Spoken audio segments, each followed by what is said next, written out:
అందరికీ నమస్కారం. వాళ్ళు పోలీస్ అధికారులు. అయితే బందోబస్తు నిమిత్తం వాళ్ళు వెళ్ళారు. అయితే మధ్యాహ్నం కావడంతో లంచ్ టైం అయింది. అయితే లంచ్ వచ్చిన వెహికల్ చూస్తే కడుపు నిండా తిందాము అన్న కోరిక వాళ్లకు చచ్చిపోయింది. ఎందుకో ఒకసారి ఈ వీడియో చూడండి.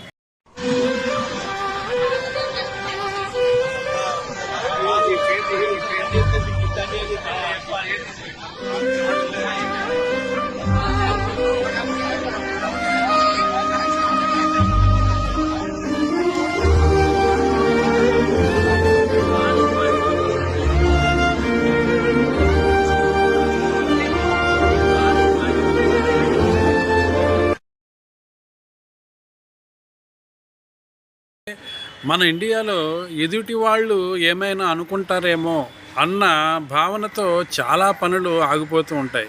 అయితే ఇలాంటి మున్సిపల్ వెహికల్లో తీసుకుని వెళ్తే వాళ్ళ మనసులో ఏమైనా అనుకుంటారేమో అని ఒకసారి ఆలోచించి ఉండాల్సింది. అయితే పోలీసులు వాళ్ళ మనసులో ఏమనుకుని ఉంటారో కామెంట్ చేయండి, లైక్ చేయండి, షేర్ చేయండి.